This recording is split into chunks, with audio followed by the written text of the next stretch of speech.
What's up, everybody? It's AJ with etrailer.com. Today we're going to be checking out the Thule Camber hanging style bike rack on our 2020 Lincoln Navigator. Now, I said hanging style bike rack. That means that the bike's going to hang up here off of these arms. So usually it's recommended to use with aluminum style bikes, or mountain bikes or something like that. Carbon frames aren't good to put on here because you could risk damaging those frames just by hanging it by its top tube. But our aluminum one here is just fine, so there's no worries. They sit in the cradles here and strap down with these straps. I can undo one of these, kind of show you.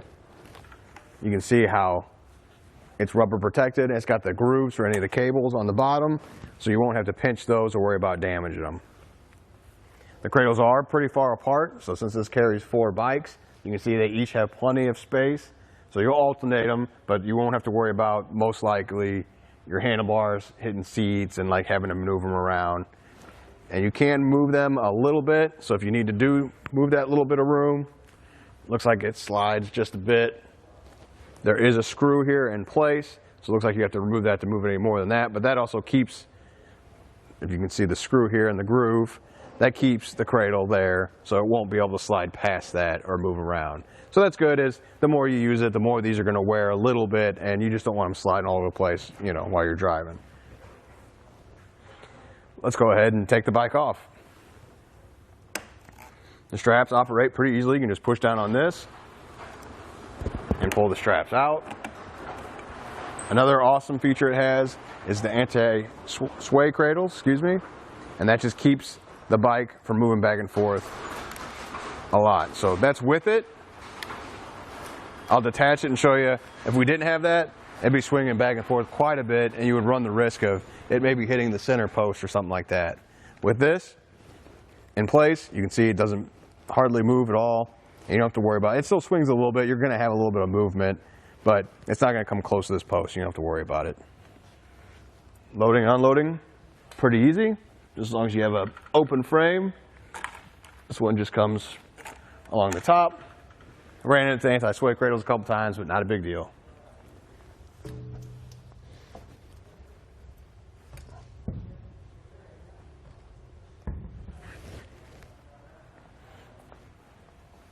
Replace the straps behind me. You don't have to do this when you're going on the road, but I just like to do it to keep the straps in place. Another thing is that you can move these around. So if they were in the way and you had like a slimmer frame on your bikes, you can move this down. That way it would go over those easily, and you can adjust it when you got your bike into place. With the arms out, let's get a measurement of how far they stick out.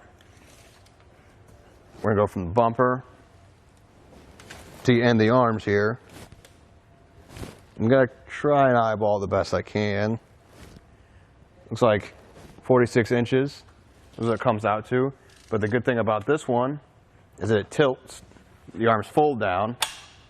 So just pull this lever up top. The arms fold down. It's that easy. It's an easy switch to do. I like that it's not pins and clips. You know, with the cargo carriers, when you fold those up and whatnot, you usually have to pull a pin here, pull a pin there. Sometimes they don't always go in very easily. This latch is very easy to pull. The arms go right down. It's easy. Now you can already see how much less room it takes up. Looks like it sticks out about 12 inches, so that's way less. So it's going to be easier in those tight parking spots or whatever. Or if you just don't have the bikes on there, you can fold these down. It's out of the way, because that's one thing. If you're adding anything to your hitch, you want to remember it's there. Now, your camera will remind you it's there when you look and you see the bike rack, but just one of those things. It makes you a little nervous the first time you use the bike rack that you're going to forget it or back into something. You got that added inches on the back of your car, but it's going to be fine. You'll get used to it.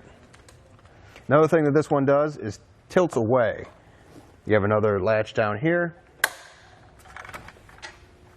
and that tilts the bike rack away.